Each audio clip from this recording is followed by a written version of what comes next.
Hi, everyone. Welcome to Navigating the Changes in the Field 10 Trends Transforming ABA.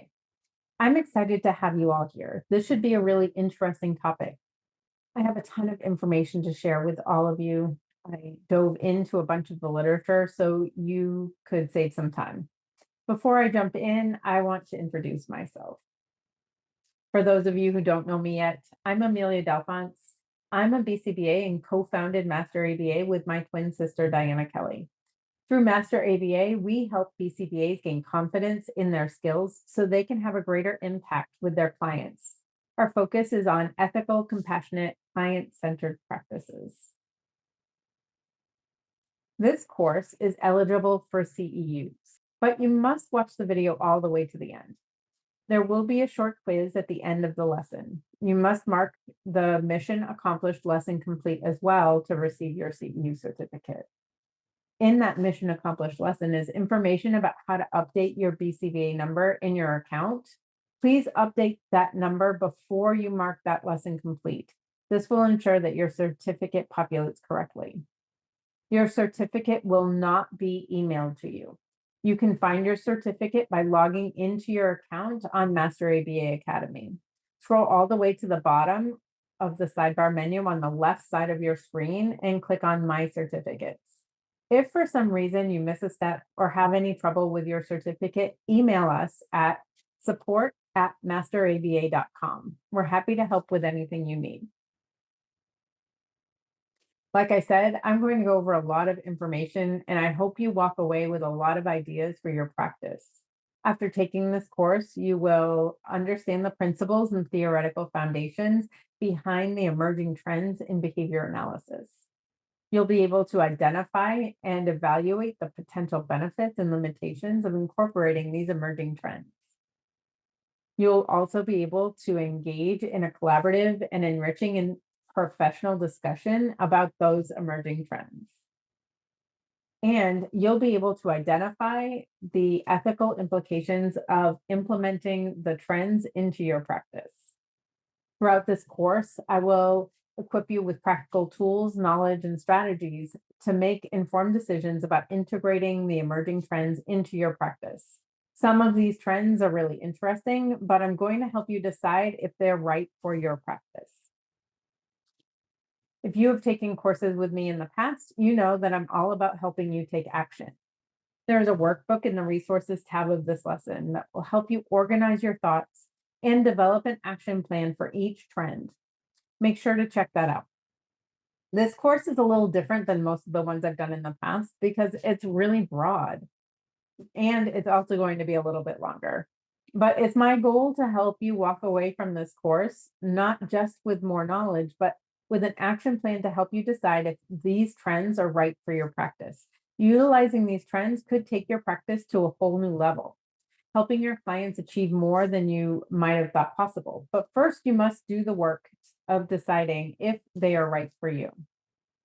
I reviewed 50 research articles, watched 130 minutes of videos, reviewed 10 websites, read through the ethics code for behavior analysts, and read the BCBA task list to get ready for this course. I will highlight the information I found, but keep in mind that we all have biases that make us prone to finding relevance in different information. I've listed all the articles, videos, and websites in the references tab of this lesson. For any trend you are considering including in your practice, take the time to review the research yourself. You might find information that I missed or interpret it in a different way. Let me know what you find in the comments below. I'd love to hear your thoughts. As professionals in the field, we know that staying current on emerging trends and new research is critical to achieving the best possible outcomes for our clients. I know how hard it is to find the time to keep up with the latest research and best practices. To complicate matters, there's an outpouring of conflicting advice and opinions online that make it difficult to decide what's best. Throughout this course, we'll be taking a brief look at the latest trends that are shaping our field, and we'll dig into the research a bit to help you understand how these trends might apply to your practice. We'll explore topics like telehealth, wearable technology, AI integration, virtual reality, inclusive practices, and so much more. And the best part, you can share your thoughts with me and other BCBAs taking the course.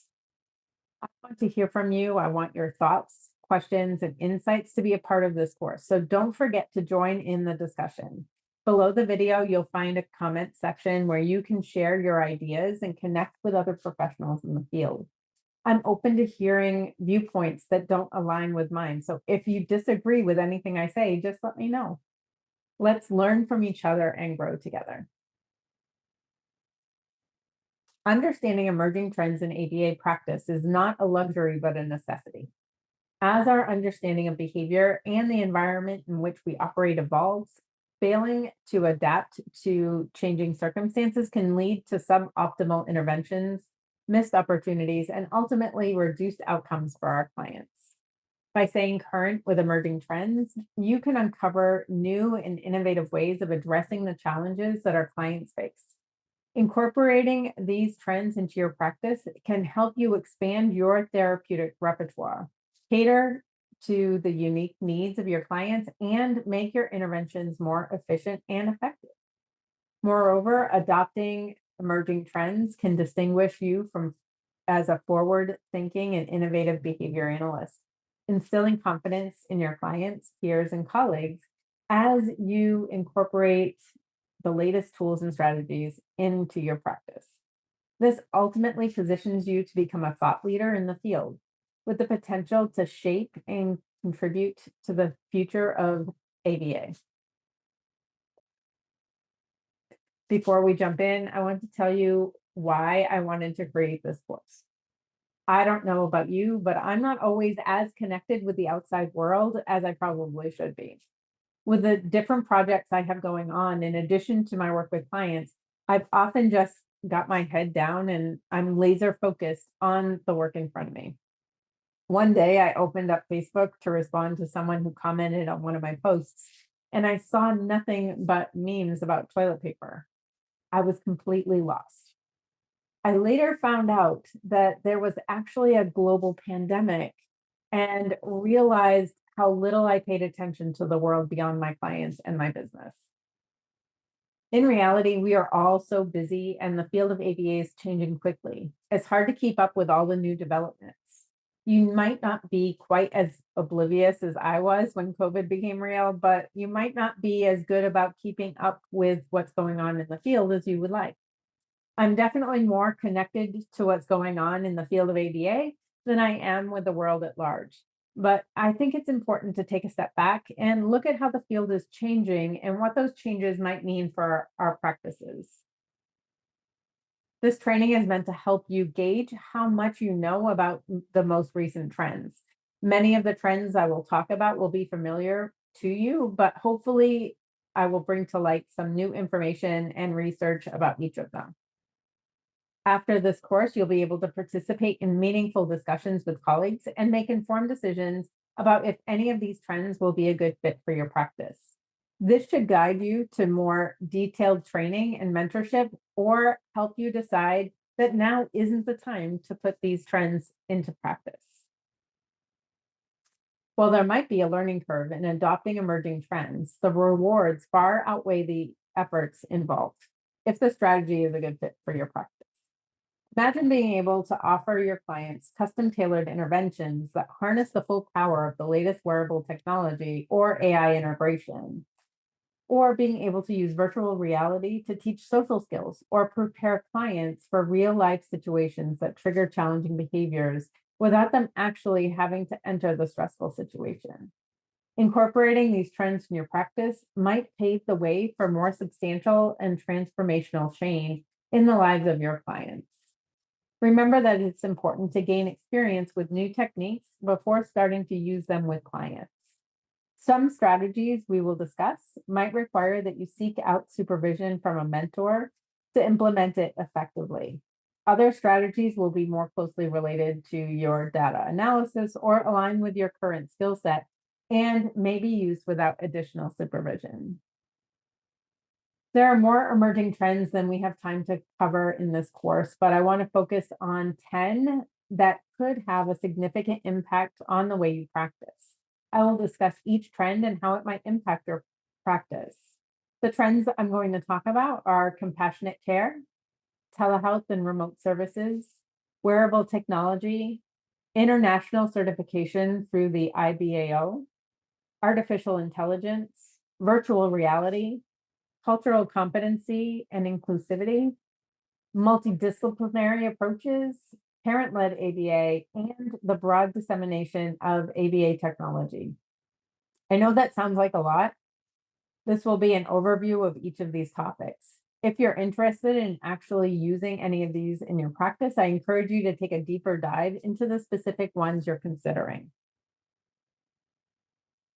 First, I want to talk about compassionate care because it is definitely a hot button topic in the field right now.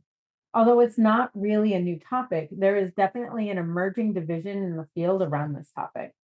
Compassionate care is a topic discussed across healthcare fields as a fundamental aspect of healthcare that involves providing empathy, understanding, and support to individuals receiving care. It goes beyond the technical aspects of treatment and emphasizes the importance of connecting with clients on a personal level, recognizing their unique experiences and needs.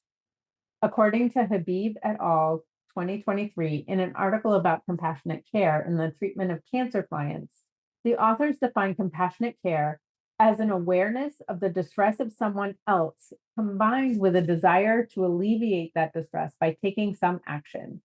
The authors distinguish this concept as distinctly different from sympathy and empathy. In the research, clients receiving medical treatment and parents of autistic children feel positive about empathy. Empathy is the ability to understand and share the feelings, thoughts, and experiences of another person. It involves placing oneself in someone else's shoes and truly comprehending their emotions and perspectives. When we experience empathy, we are able to tune in to another person's feelings and demonstrate genuine care and understanding. On the other hand, sympathy is more about acknowledging and feeling sorrow or pity for someone else's situation. Sympathy involves recognizing and expressing concern for another person's suffering, but it does not necessarily require us to fully understand or share their emotions. Sympathy often involves offering support or offering kind words, but it may lack the same level of emotional connection and understanding as empathy. Sympathy was reported as negative by most clients and parents surveyed in the research. This is due to its close connection with pity and the fact that professionals may appear insincere when making sympathetic statements. At its core, compassionate care involves demonstrating genuine empathy by validating the emotions and experiences of the individuals in our care, and then taking steps to attempt to alleviate any of their suffering. It is about creating a safe and nurturing environment where clients and families feel heard, understood, and respected. Compassionate care recognizes that each person has their own story, fears, and vulnerabilities, and seeks to address not only the behavioral needs that brought them to seek ABA, but also their emotional and psychological well-being. An article by LeBlanc, Taylor, and Marchese 2020 reported the results of a survey of 221 BCBAs. The majority of respondents reported having no specific training or reading assignments during their college training about compassion or building a therapeutic relationship. About half of the respondents reported that this was training that they received during their supervised fieldwork experience. And 59% of the respondents reported pursuing training on their own post-certification. This is possibly due to coursework focused on the scientific aspect of ABA without including training on the practical application of those scientific principles. Given these results, combined with the fact that the word compassion doesn't appear in the BACB's task list or the ethics code of behavior analysts, some behavior analysts question whether compassionate care is sufficiently within the specific scientific scope of behavior analysis. This has fueled many debates online about the use of compassionate approaches in ABA. I encourage you to participate in these conversations. Take time to listen to the different viewpoints. While I don't personally believe that compassionate care reduces scientific rigor, it's important to keep this concern at the forefront of our decision making. Behave with compassion, but ensure that you adhere to the scientific principles that make ABA a unique and effective way to address socially significant concerns. By incorporating empathy and understanding into behavior analytic practice, professionals can create a supportive and nurturing environment that facilitates meaningful behavior change. In an article by Rower, Suzio, and Weiss, 2021, the authors discuss the importance of a compassionate, collaborative approach to ABA services. Compassionate care can enhance the effectiveness of behavior analytic interventions. Building a strong therapeutic relationship based on empathy and understanding enables behavior analysts to better understand the unique needs, experiences, and motivations of their clients. This understanding allows for the development of more tailored and effective behavior intervention plans. It improves adherence to treatment recommendations and follow through with appointments. Clients and families who feel genuinely supported and understood are more likely to actively engage in the intervention process, leading to improved treatment outcomes. The authors provide specific steps to take to begin to implement compassionate care into your practice. These recommendations include intentionally focusing on building an empathetic and collaborative relationship with clients and caregivers, minimizing the use of jargon as it interferes with relationships with non-behavior analytic stakeholders. Jargon often comes across as aversive to those outside our field. It makes behavior analysts sound harsh, rigid, and unapproachable. And finally, offering supportive statements and thoroughly explaining procedures before beginning treatment. The authors provide a checklist called the Compassionate Collaboration Tool that can be used as a self-checklist or training tool. It includes 25 skills that indicate the use of compassionate care. Each skill can be rated on a 3-point scale. This checklist looks at skills such as actively soliciting input from the family about preferences or priorities for behavior change procedures by asking, which intervention are you most comfortable with? Discussing information unrelated to the client before the beginning of clinical work, such as using small talk to establish rapport. And requesting and accepting correction by asking, did I leave anything out or miss anything? This is a great tool and I highly recommend that you check it out. I will link to the research article in the resources tab to help you find it more easily. Although he doesn't explicitly use the term compassionate care, any discussion on this topic will fall short if it didn't include the work of Dr. Greg Hanley and the team at FTF Behavioral Consulting. In an article titled Prioritizing Choice and Assent in Assessment and Treatment of Food Selectivity by Gover, Hanley, Ruppel, Landa, and Marcus, 2023, the authors say that, quote, a core principle of the behavior analytic ethical code is to treat others with compassion, dignity, and respect by actively promoting self-determination, for example, the ability to make choices and manage one's life, end quote. The purpose of this course is to get you thinking about the current trends in the field so you can make a conscious, informed decision about whether you should begin to utilize these strategies in your practice. If you're not currently fully embracing the compassionate care model, here are some strategies to help you decide if it's right for your practice. First, consider the characteristics of the clients that you serve, such as age, developmental level, and specific needs. Individuals who may benefit from compassionate care include those with complex communication needs, trauma histories, or challenging behaviors impacted by emotional factors. Review ethical guidelines. You should examine the ethical guidelines established by the BACB and other professional organizations. These guidelines emphasize the importance of promoting the well-being and dignity of clients and considering their emotional and social needs. Spoiler alert, Compassionate care aligns with these ethical principles, but you should familiarize yourself with these guidelines and form your own interpretation. Review the research. You should review existing research on compassionate care to assess its effectiveness in achieving positive client outcomes. Studies have shown that compassionate approaches can lead to improved engagement, rapport, and overall satisfaction with services, which may facilitate better treatment outcomes. But again, you should conduct your own research to determine the efficacy for your clients that you serve. Only listening to the information I tell you about the existing research is likely to result in confirmation bias. Consult with peers and colleagues.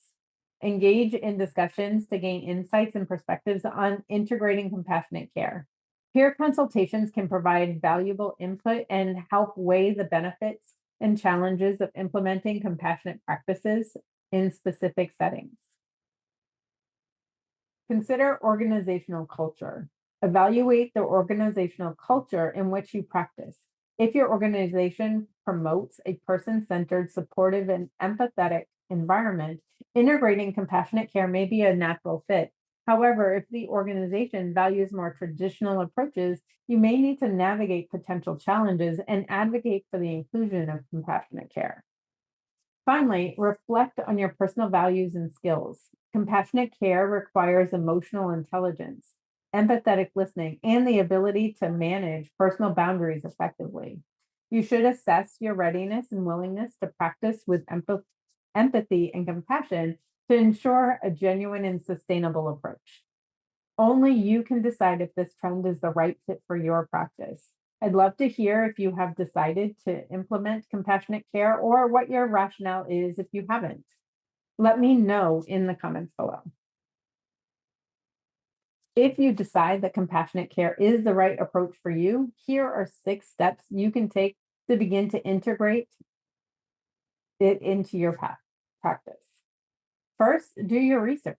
Look at the current research and identify best practices in compassionate care. Next, conduct an assessment to determine the current strengths and areas of need for yourself and your staff. Then focus on building a therapeutic relationship with your clients and their caregivers. Prioritize building strong and trusting relationships before attempting to intervene. Actively listen to their concerns, showing empathy and demonstrating genuine care. This will help foster a therapeutic alliance and a sense of trust. Then promote a collaborative approach with clients and caregivers. Involve them in the decision-making process by seeking their input and preferences. Collaborative goal setting and involving clients in developing intervention plans can enhance their sense of autonomy and promote self-advocacy. Practice acknowledging emotions. This can be a tough area for many BCBAs. You can create a safe space for clients to express their emotions without judgment. Validating and acknowledging their emotions can foster a compassionate environment and help clients feel understood. Engage in ongoing professional development and consider consultation if needed. Stay up to date with research and education on compassionate care and behavior analysis. Attend conferences, workshops, and trainings focused on empathetic practices. Seek out consultation with other professionals if you need more support to effectively implement these practices. This can provide you with the tools and strategies to integrate and sustain compassionate care in your practice. If you're interested in learning more about compassionate care, we offer another CEU course called Beyond Behavior, a trauma-informed approach to ABA practice. Understanding trauma is an important part of compassionate care. I will link to this course in the resources tab of the lesson or in the description below if you're watching this on YouTube without CEUs. The second trend I want to talk about is telehealth. Online, I see many BCBAs and even some RBTs looking for fully remote work. There are many reasons why this type of work is appealing, but is it in the best interest of our clients and the field in general? Telehealth and remote services emerged as a significant trend in the field in 2020 due to the pandemic, but it has been around a bit longer than that. According to Pollard et al. 2023, practitioners of ABA began using telehealth in the 1990s. Let's start by discussing why telehealth became a popular option among both providers and families. A study conducted by Lindgren et al. 2016 compared the outcomes and costs of telehealth and other ABA service delivery models, including home and clinic-based services. The authors found there wasn't a significant difference in the outcome of services, but there was a significant cost difference. The authors found that behavior reduction goals were met in just 9 telehealth or clinic-based sessions as compared to 17 in-person home-based sessions. The cost of providing services via telehealth was 67% less than home-based services and 33% less than clinic-based services. That's a pretty substantial savings. The authors also found that the acceptability of the treatment modality was rated as highly acceptable by the parents, making telehealth a highly useful and acceptable model of service delivery. Telehealth provides a way for BCBAs to deliver effective services while reducing the cost and burden associated with in-person home-based services. Many ABA companies require BCBAs to meet a minimum number of billable hours per week, often between 20 to 30 hours. When providing in-person home-based services, this can be very difficult to do if the clients aren't geographically close. BCBAs working part-time or as independent contractors often are paid only for their billable hours. The travel associated with in-person home-based services becomes a significant burden to these staff and may lead to high rates of burnout as staff try to maintain a caseload that allows them to pay for their bills. Telehealth provides the benefits of observing in-home behavior and environmental variables while reducing the travel required of BCBAs. In 2020, telehealth emerged as a trend due to physical distancing and reduced in-person interactions. Telehealth has made ABA more accessible, even as in-person services resumed over the past several years. It makes it possible for individuals located in remote areas or with limited access to qualified professionals to receive ABA services. It eliminates geographical barriers, allowing people who would otherwise be unable to receive services to access them conveniently and efficiently. Telehealth also allows services to continue during times when in-person services may not be possible. We saw this in action during the pandemic, but it is also true in situations such as natural disasters, emergencies, or unexpected disruptions, such as snowstorms. It provides a means to maintain the therapeutic relationship and ensure consistent intervention delivery. While there are many advantages to the use of telehealth in ABA, there are many things that make this service delivery modality a challenge. A study by Ramos et al. 2023 found the following factors to be the biggest barriers to effectively using telehealth: technology, caregiver involvement, child engagement, implementation of intervention strategies over telehealth, and administrative or logistical barriers. There have been a lot of studies out there on telehealth, and I don't have time to dive into all of them. So I'm mainly going to focus on the results of this study, but there will be links to other studies in the references tab. 84% of BCBAs reported difficulties with technology during telehealth sessions, including a limited field of view and inconsistencies with connectivity. These issues result in missing opportunities to observe behavior or provide feedback and may impact the quality of the services being provided. In addition, low-income families may lack the technology needed to participate in telehealth services. They might not have access to Wi-Fi or the equipment needed to participate in services. This could widen the gap between families of different socioeconomic status in their ability to access effective services, especially if telehealth became a more prominent service delivery model. 45% of BCBAs reported difficulty with engaging parents via telehealth due to distractions, other caregiver responsibilities, or other stressors.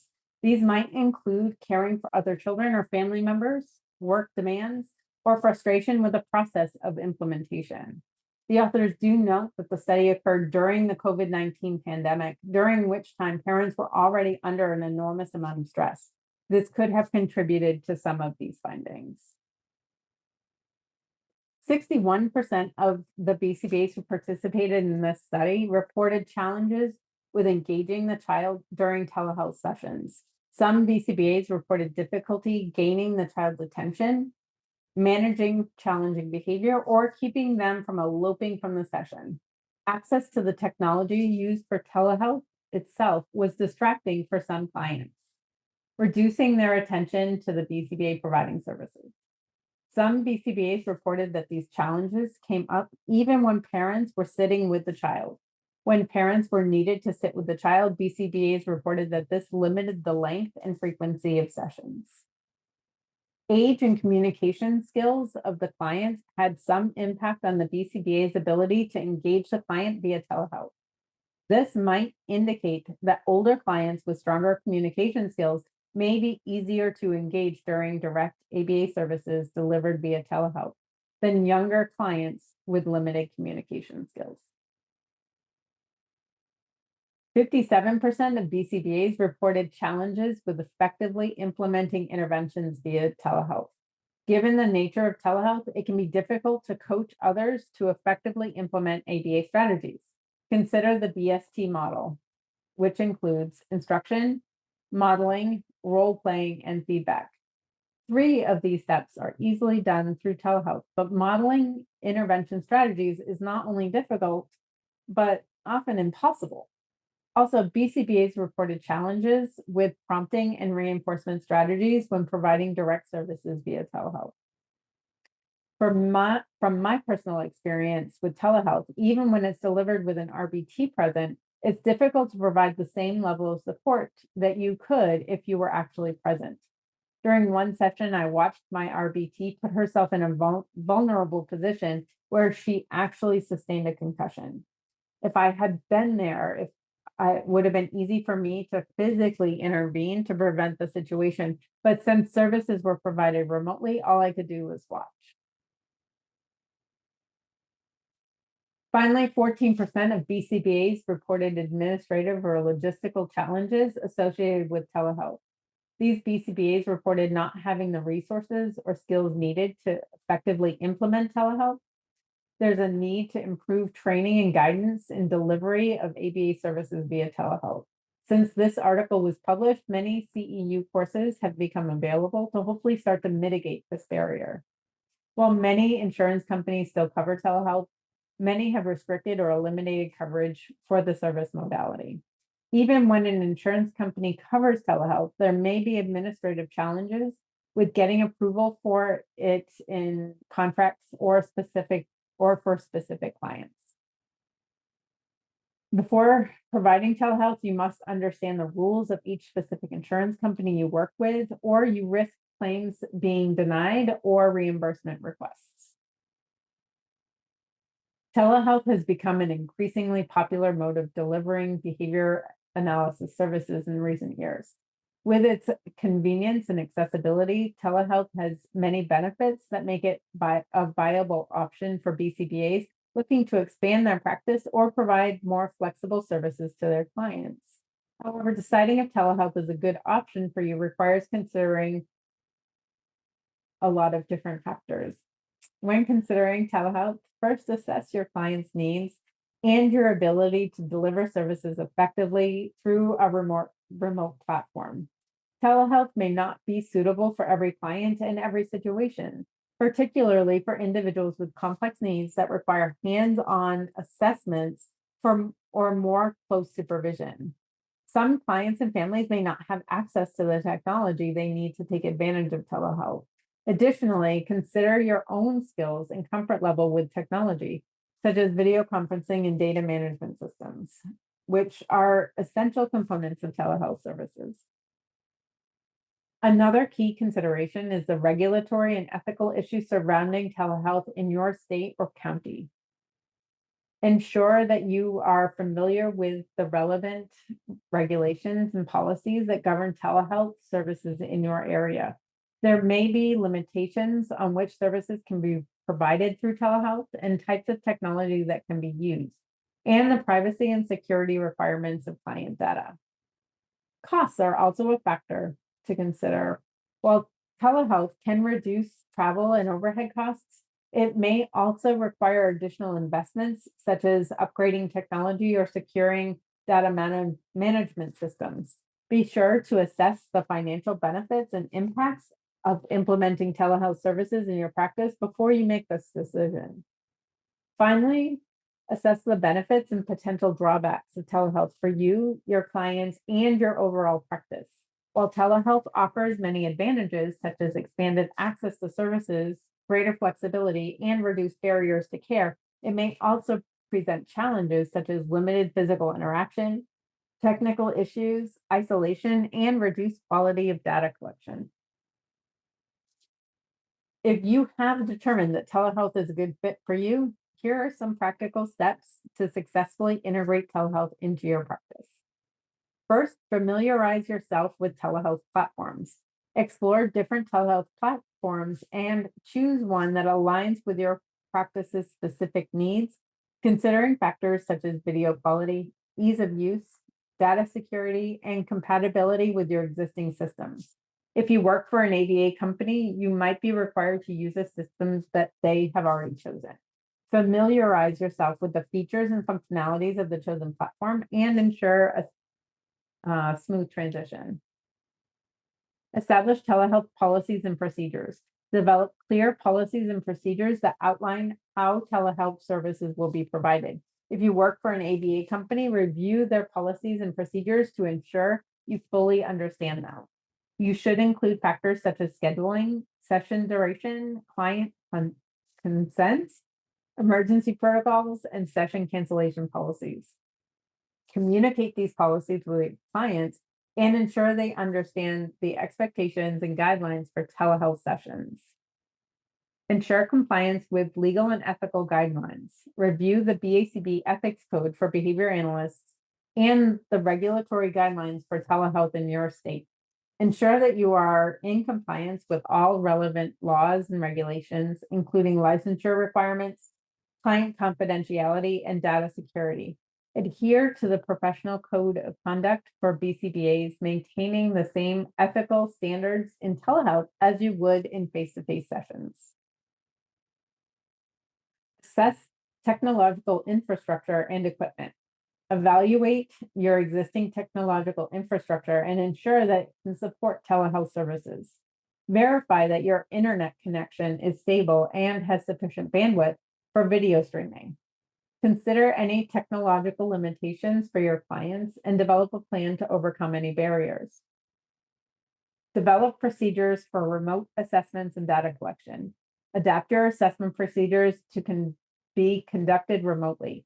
Explore alternative methods for gathering assessment information, such as video observations, parent or caregiver input, or technology that supports data collection, which we will be talking about next. Provide training and support to clients.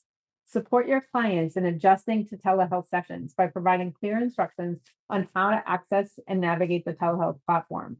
Offer video tutorials or step-by-step guides that walk them through the process. Address any technological challenges they might be encountering and be prepared to troubleshoot common issues during the sessions. Provide clear guidelines and expectations about parent roles during sessions so there are no misunderstandings. If you like the idea of using telehealth but want to minimize some of the disadvantages, consider using a hybrid model where you provide some services in person and the rest via telehealth. Some families might prefer telehealth, but might need some in-person services first before telehealth becomes a viable option. Consider starting with in-person services and providing clear criteria for transitioning services to telehealth. Alternatively, some parents might respond better to parent training via telehealth, and you can provide supervision in person. Unless the family isn't geographically close, there are many options for using telehealth as a hybrid option to maximize the benefits while minimizing those disadvantages we just talked about. Remember to approach the process systematically, evaluate outcomes, and make adjustments as needed. Telehealth can provide a valuable and flexible option for delivering behavior intervention services, but take careful steps to ensure it doesn't negatively impact your client's progress and experience. The development of the pandemic threw a lot of BCBAs into telehealth, whether it was a direction they wanted to go in or not. There's still a lot of work that needs to be done to continue to develop strategies for overcoming the barriers that we discussed. But given the advantages of telehealth, it's an important direction to continue to explore within the field. What are your thoughts? Have you used telehealth? Share your experiences or thoughts in the comments below. Next, I'm going to talk about another trend that involves technology, specifically using technology to support ABA services. Technology can be used within ABA programs in a variety of ways, including assisting with data collection and teaching new skills. I'm sure you all use some form of technology during sessions. Most companies have made the transition to electronic data collection and billing systems, but there are a lot more ways to utilize technology in your practice than you might have considered.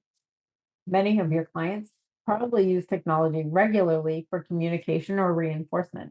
Technology is a large part of our everyday lives, but I want to talk about some ways to use technology that you might not have considered. There is some real interesting research that offers some unique ways to harness the power of technology to make services more effective and efficient. One type of technology that's emerging is wearable technology. Wearable technology refers to devices that can be worn or incorporated into clothing, accessories, or even attached to the body to monitor and track various physiological and behavioral measures. These devices typically include sensors and technology that capture and transmit data, providing objective information about an individual's activities and responses throughout the day. Many of you probably use this for your own benefit. If you have a smartwatch or a fitness tracker, you are using wearable technology. Wearable technology could be a powerful tool for collecting and analyzing data in ABA as well. Wearable devices can enhance the accuracy and efficiency of data collection while gaining valuable insights into your client's behavior patterns. You can leverage wearable technology to collect real-time and objective data, offering a deeper understanding of your client's behavior and facilitating more effective behavior intervention strategies. By using wearable devices, you can capture data in naturalistic environments beyond the traditional session-based assessments. Imagine collecting accurate data outside of scheduled sessions. How would that change your practice? Recent research has shown the utility of wearable technology in a variety of situations and settings. Given all the technology can do, we can start thinking outside the box with something like this and really expand what we're able to do. Let's look at a few examples. Markels et al. 2018 used an Apple Watch to provide prompts to pre-service teacher in a special education classroom setting. They targeted multiple behaviors, including behavior-specific praise, active questioning, and scanning the classroom. The authors found that the prompts provided by the watch were effective and acceptable by the teacher. Rates of all behaviors increased, and the teacher found the prompts helpful in shaping her behavior. The authors of the study also found that behavior-specific praise faded as the prompts were faded, indicating that it might take longer for these skills to become part of the teacher's repertoire than was allowed for in this study. Think about how you might use something like this for parents or for RBTs. Could you use wearable technology to allow you to become more efficient in training parents and staff while also helping them implement interventions more effectively? What behaviors could you prompt? I'm working with the family of a 31-year-old woman whose mother has a hard time praising her daughter. Could setting a repeating alarm that vibrated a smartwatch increase the frequency of praise and improve their relationship? Probably. This seems like an intervention with some impressive utility. Van Larhoven et al. 2021 used wearable technology to measure internal physiological stress responses of 5 autistic young adults with intellectual disabilities in an effort to identify environmental variables that were associated with stress and anxiety. They found this to be a useful and complementary component to other behavioral assessment methods, especially for individuals with limited communication skills. When individuals we work with can't accurately report their internal state, wearable technology could provide an additional resource. This could help us utilize the compassionate care we discussed earlier more effectively, as we could have a better understanding of the internal states of our clients. Common wearable technology can provide us with data about heart rate and respiration, as well as other indicators of stress. The challenge might come with accurately interpreting the data because we aren't trained to interpret data about biomarkers. We aren't trained to distinguish an elevated heart rate due to stress and an elevated heart rate due to excitement. But this could provide us with additional information for those clients who can't hack their internal states. Another study conducted by Voss et al. 2019 evaluated the effects of an intervention utilizing Google Glass and a smartphone app to encourage facial engagement and provide feedback to the child during social interactions at home. They looked to teach autistic children emotion recognition, facial engagement, and salience of emotion. During the intervention, the children wore glasses that tracked faces and emotions of the child's social partner, then provided a visual and auditory cue when the social partner displayed any of 8 specific emotions. The intervention included 3 different activities to teach children the child specific skills related to emotions, such as how to elicit a smile or to guess an emotion displayed by someone else. The results showed some improvement post-intervention, but these results were somewhat limited. The authors attributed this to reduced exposure to intervention at home, as the children received only half of the recommended time for the intervention. There's definitely a need for more research in this area, but I can see the benefits of something like this for children who are struggling with social interactions, but don't necessarily want an adult sitting next to them providing support. I work with an 11-year-old who really wants to make friends, but he's struggling. The RBT went to his school last week to provide some support, but he became highly escalated because he doesn't want to look different in front of his peers by having her next to him. Do you have clients who might eventually benefit from something like this? What are your thoughts about using something like this during ABA sessions? Let us know in the comments below. Another type of technology that supports ABA programming is computer or tablet-based software. This software can collect and analyze data through video or client interaction within an app. These programs can help with behavioral assessments or teaching skill acquisition programs. In an article by Jayusi et al. 2023, the authors discussed the use of information and communication technology within ABA to enhance both the process and the outcomes of services. The authors suggested using technology to support teaching new skills, including social, matching, and language skills, and using it during functional behavioral assessments as a way to collect continuous data across various contexts, including the home environment outside of direct observations. Another article by Artoni et al. 2018 found that technology was effective in supporting DTT during ABA programs. The authors reported that data collected electronically during DTT was more accurate than data collected manually by a professional. Imagine using an app to run listener responding or matching trials that collects data for you. There's an interesting new app that does just that. I had the opportunity to meet with one of the founders of the app while it was in beta to discuss possible uses for the app and features that would make the app more practical for BCBAs. I'm pretty excited about the possibilities of this app for a variety of purposes. The app is called First Work. I'll link to it in the resources tab of this lesson or in the comments below if you're watching this on YouTube without earning CEUs.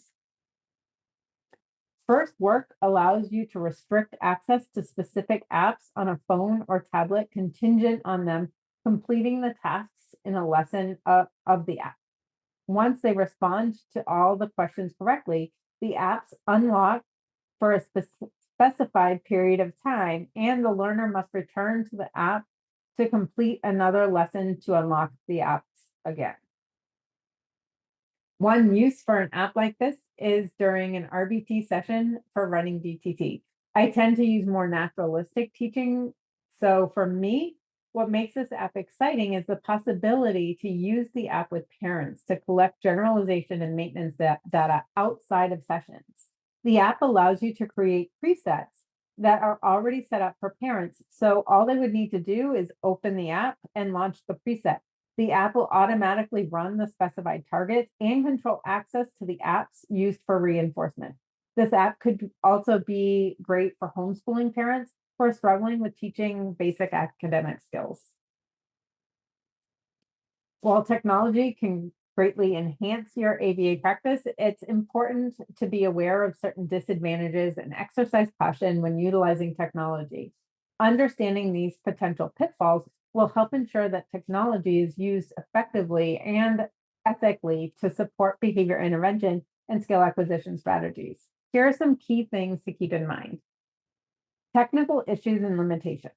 Technology is not infallible, and technical issues can arise during sessions. For internet connectivity, software glitches, or hardware malfunctions can disrupt the session's flow and hinder data collection. It is necessary to have a contingency plan in place, such as backup data collection methods, alternative programming, or designated technical support to minimize interruptions and address any technical difficulties promptly. Ethical considerations.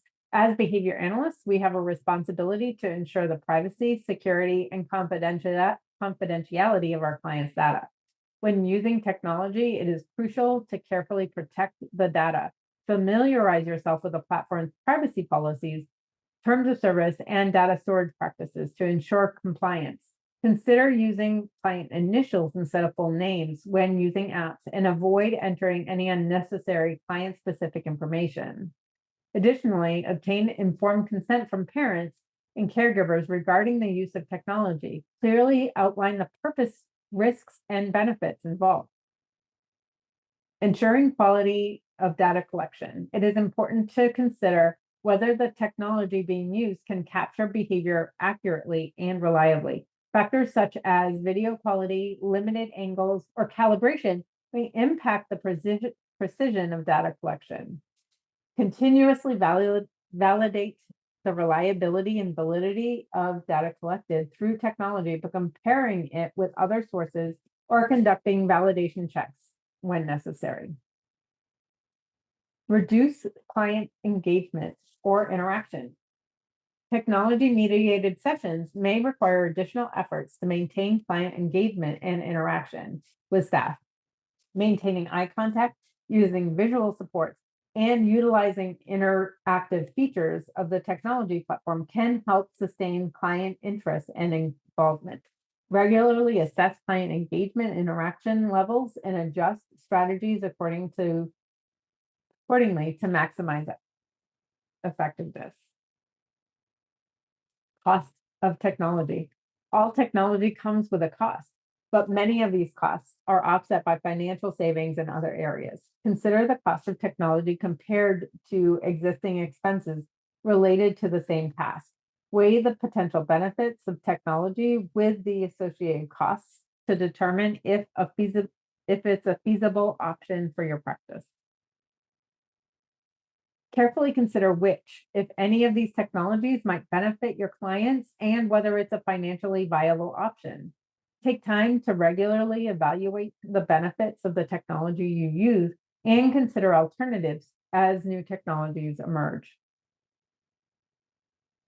Moving on to the fourth trend I want to talk about is international certifications through the International Behavior Analysis Organization, or the IBAO. This certification is becoming more common and is something you should learn about if you haven't heard of it yet.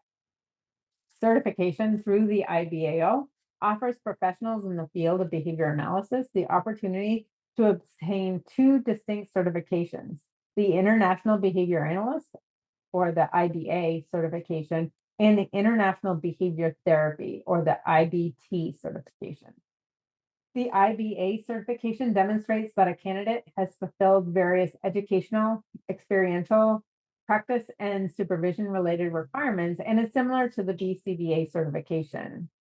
Similarly, the IBT certification signifies that a candidate has completed a 40-hour training, 300 hours of supervised practice, and relevant supervision related tasks and activities. This certification is comparable to the RBT certification.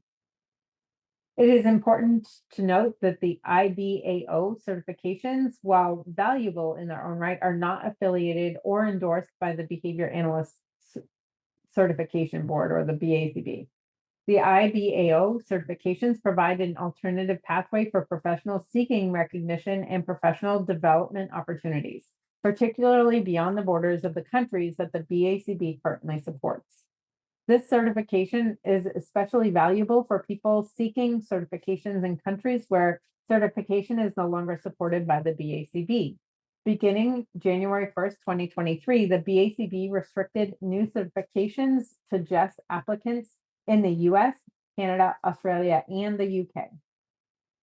Although residents in other countries can sustain their existing certification, the BACB is not certifying new applicants outside of the specified countries. The IBAO was established in January of 2020, just 1 month after the BACB announced the changes to its international focus. The IBAO was created with the objective of providing an alternative pathway for professionals in the field of behavior analysis to obtain international recognition and certifications, especially since the BACB began to restrict certification. The organization aims to expand the reach and impact of behavior analysis by offering certifications that are recognized globally and promote the highest standard of ethical practice and competence in the field.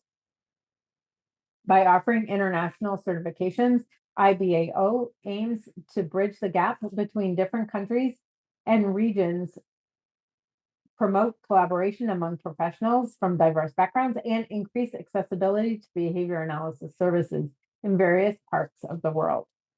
This aligns with the organization's mission to provide recognition and support to behavior analysts while fostering the advancement of behavior analysis internationally. By obtaining certification through the IBAO, behavior analysts can expand their professional opportunities, engage in culturally competent practices, and contribute to the advancement of behavior analysis globally. As the field of behavior analysis continues to grow and evolve, the IBAO certification offers professionals a chance to enhance their skills, network with colleagues from around the world, and make a positive impact on individuals and communities in need. The IBAO offers several options for obtaining certification. As a BCBA, you already meet the qualifications and can apply to add the IBA certification onto your existing certification. This table compares the certification requirements for both the BACB and the IBAO for the BCBA and IBA certifications. That is a lot of acronyms. There are differences at every level. Where the BACB requires a master's degree or higher, the IBAO offers an alternative path that includes experience facilitated by your supervisor to include the completion of just 2 projects and learning activities that align with their required education objectives. The required education objectives is a list that's similar to the BCBA task list and includes 74 specific topics. Both organizations require supervised field experience, but with different requirements, and you can see the differences in the continuing education requirements. The BACB requirements are a bit higher and more rigorous than those of the IBAO. The IBAO certification opens up new possibilities for BCBAs looking to expand their reach and work in a global context. By obtaining this international credential, you can demonstrate your commitment to experience and show your expertise to clients and colleagues worldwide. One advantage of the IBAO certification is the increased potential for professional opportunities. With the growing recognition of this certification, you might find doors opening to international collaborations, consulting positions, or research endeavors. Clients from different cultural backgrounds may feel more confident in seeking your services, knowing that you possess an internationally recognized credential. Think about the potential impact if the IBAO certification begins to be accepted by insurance companies as a qualified healthcare professional or QHP. What will happen if these two certifications are seen as equivalent? This could have both positive and negative implications in the field. On the one hand, it provides greater accessibility and affordability for professionals seeking certification. The availability of providers certified through IBAO widens the pool of professionals, potentially reducing waitlists and improving access to care for individuals in need. This democratization of certification promotes inclusivity and may help bridge the gap between the demand for services and the limited number of BCBAs available. On the other hand, the relaxation of certification requirements through the IBAO may raise concerns about the level of skill and experience held by certified providers. Compared to the rigorous requirements and extensive supervised fieldwork hours required by BCBA certification, IBAO certification may attract individuals with less formal education or practical experience in behavior analysis. It becomes crucial for the field to collectively address this challenge by continuing to uphold the highest standards of ethical practice, providing ongoing training opportunities, and promoting professional collaboration among BCBAs and IBAO certified behavior analysts. By considering IBAO certification, you can broaden your career horizons and contribute to the global advancement of behavior analysis. While the certification requirements may not match the stringent benchmarks of BCBA, it becomes an opportunity for you to maintain your dedication to excellence while supporting the increased accessibility and affordability of behavior intervention services. At this point, the benefits of holding both certifications is unclear, but there doesn't seem to be drawbacks to holding both. The cost for the IBAO edition is only $49. So it doesn't require a significant investment of time or money to apply for it. Have you considered pursuing this certification? Why or why not? Let us know in the comments below. I'd love to hear your thoughts on this.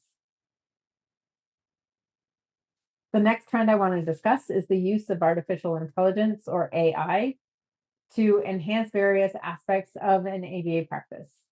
AI is becoming an integral part of our daily lives. It's like having a really smart assistant that can do things faster and more efficiently than we can. It helps us with tasks that need thinking and learning, just like our brains do. Imagine you have a special computer program that can look at a ton of data about a child's behavior, such as the time of day, environmental variables, skill deficits, psychosocial factors, and even biometric data. AI can learn from all that information and find patterns that might not be obvious to us.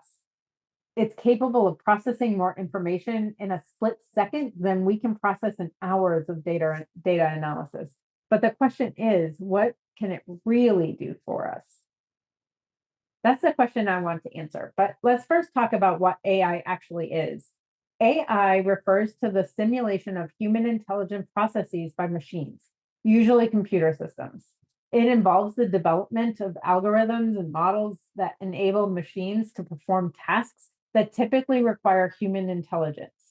AI encompasses various subfields, including expert systems, natural language processing, speech recognition, and machine vision. AI systems work by ingesting large amounts of labeled training data, analyzing the data for correlations and patterns, and using these patterns to make predictions about future states. For example, a chatbot can learn to generate lifelike conversations by being fed examples of text and an image recognition tool can learn to identify and describe objects and images by reviewing millions of examples. AI programming focuses on cognitive skills such as learning, reasoning, self-correction, and creativity. There are a lot of AI tools freely available online and many more that require some sort of subscription plan. Probably the most widely known is ChatGPT, but Google Gemini is a similar tool. There are AI tools that will create PowerPoint presentations, analyze data, evaluate language used during ABA sessions, and so much more. Research on the use of AI within ABA is limited, but it is starting to emerge. There are a lot of potential uses for artificial intelligence in ABA. I have to be honest, when I started the research for this section, I realized how limited my thinking was in this area.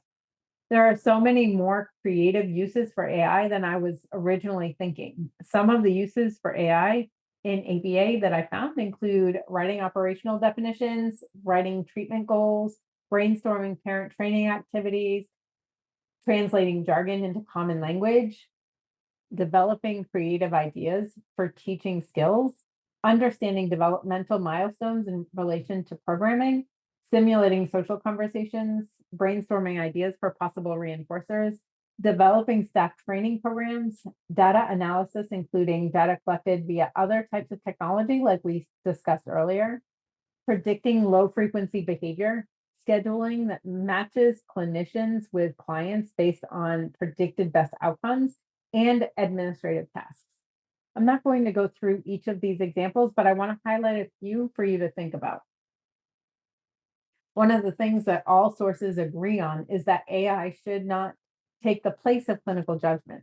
That aside, integrating AI into ABA practices could potentially free up some time and resources to focus on what truly matters in the lives of our clients and their families. The key is to use AI for gathering and processing large amounts of data while the clinician takes the results to determine the best choices for the client.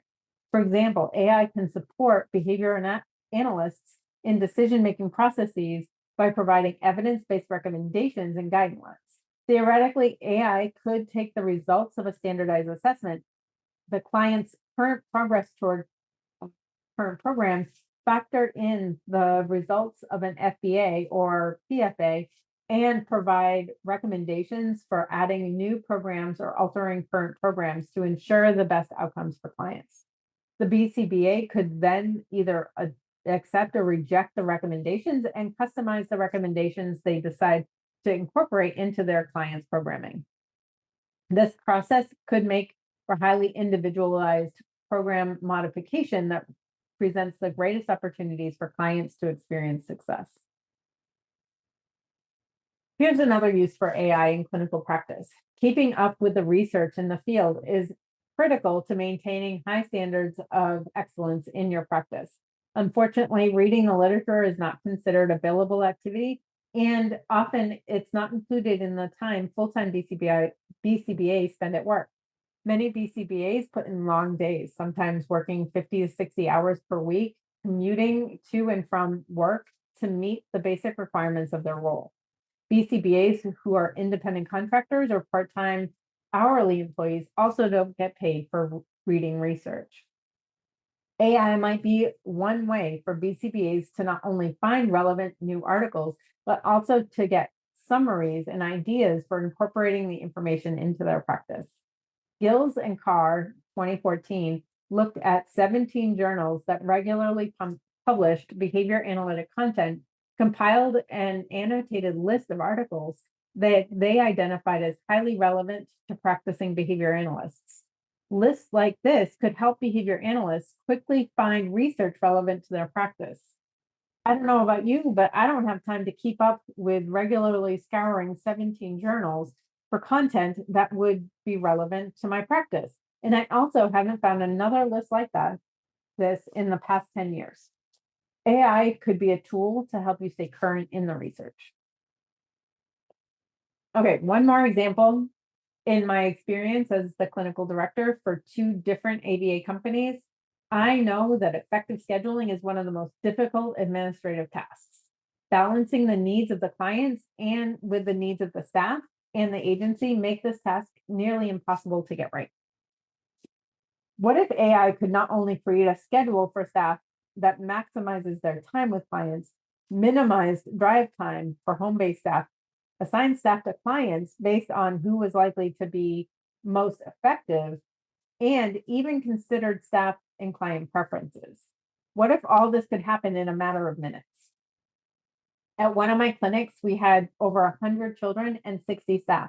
We had two RBTs spending half their day every day creating and adjusting the schedule. And even then, the schedule was usually less than ideal. Humans do the best they can, but we don't have the ability to account for the immense amount of data needed to do this task effectively. This is a great potential use for AI. Okay, so now let's talk about how you might be able to leverage AI to become more efficient and effective. You might not have access to the technology to take advantage of all that AI is currently able to do, but here are some ideas that you could integrate into your practice. Take advantage of free open access AI tools like ChatGPT or Gemini to help complete routine tasks or brainstorm creative approaches to challenging situations. Ask AI to give suggestions for activities to teach different skills or to create role play scripts for staff training. These free tools are getting more sophisticated, and with a little creativity, you can use them to get more done in a lot less time and have a greater impact with your clients. Second option is to take advantage of AI components embedded within other programs that you might be using. Google Sheets is now offering some AI functionality. Tell Google Sheets what you want to create, and it will create a template for you. In a matter of under 2 minutes, I was able to create this data sheet for a paired choice preference assessment with drop-down menus for the stimuli. If you took a couple of extra minutes to get the prompt just right, you could probably create something better than I did. Many of the systems you're already using either already offer AI components or are in the process of developing the technology. Central Reach, a commonly used software that offers billing, scheduling, and data collection and graphing for ABA organizations, has introduced Carrie, an AI assistant that can, and this is a quote from their website, produce recommendations for review, such as automated session notes, 24/7 clinical test prep support, fast-tracked assessment recommendations, optimized staffing, and scheduling recommendations. If you're using a different platform, watch for the release of new AI features and don't be afraid to try them out. It is important to note that while AI tools can greatly enhance ABA practices, they should not replace the expertise and judgment of ABA practitioners. The integration of AI should be done in a way that complements and supports the practitioner's knowledge and experience. It's critical to consider potential practical and ethical concerns before jumping in to use AI in your practice.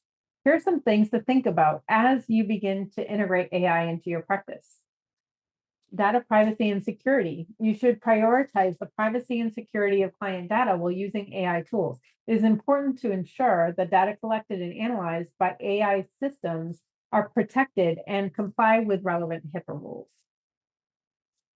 Human supervision and expertise. While AI tools can provide valuable insights and support, you should remember that they are not a replacement for human expertise. It is crucial to maintain human supervision and decision-making in the application of AI in order to ensure the best outcomes for clients. Bias and accuracy. You should be aware of potential biases in AI algorithm models. AI systems learn from historical data, which may contain biases or inaccurate information. It's important to regularly evaluate and review output from AI.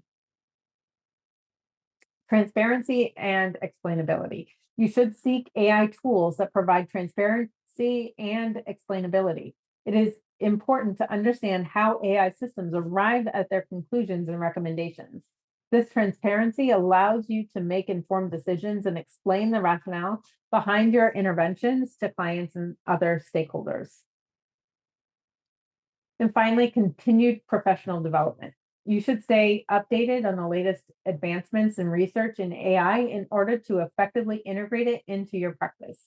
Continued professional development and training can help you understand the potential benefits and limitations of AI and ensure its responsible use. In doing research for this section, I found a really interesting group called Behavior Analysts Who Code. I will link to their YouTube channel in the resources tab in case you're interested in checking them out. I'd love to hear your thoughts on the use of AI in ABA. I hadn't really considered all of the uses before I started digging in. I still have a lot to learn about AI, but I think there are some really interesting possibilities. I'd love to hear your thoughts in the comments below. Okay, you've officially made it halfway through the 10 trends. Feel free to pause the video, get up, move around, stretch. I have 5 more interesting trends to talk about, so make sure you're refreshed and ready to go.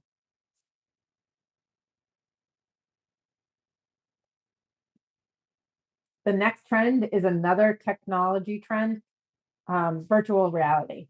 Virtual reality, or VR, is an immersive technology that allows users to interact with a computer stimulated environment. It typically involves wearing a headset that replaces or augments the visual and sometimes auditory experience with a digital world. In his TED Talk called Can Virtual Reality Change Your Mind?, Song Win discussed the concept of embodiment. He defined embodiment as the state of existing, occurring, or being present in a place or thing. This idea is what makes VR so powerful. The experience that you have when using VR tells your brain that the experience is real. It's such an immersive experience that your body actually experiences the sensations as though you were actually there. This idea of embodiment has made VR great for entertainment, but also for a tool for education. I don't know if any of you have tried virtual reality in the past. It's not something I've used a lot, mostly because video games aren't something I'm interested in. After reading some of the research on this topic, though, I'm very interested in experimenting with it. The research on the use of virtual reality in ABA really takes 2 different paths. It looks at using VR to teach skills to autistic children and adults, but it also looks at using it to train staff to implement ABA. VR could be used during ABA sessions to create realistic simulations where clients can practice and learn various skills in a controlled environment. VR provides safe and repeatable conditions that are ideal for teaching new skills. The research I found targeted mostly social and life skills, but as the technology develops, the possibilities seem endless. VR is also being used in exposure therapy to reduce fear and anxiety by exposing individuals to fear-inducing situations in a safe environment.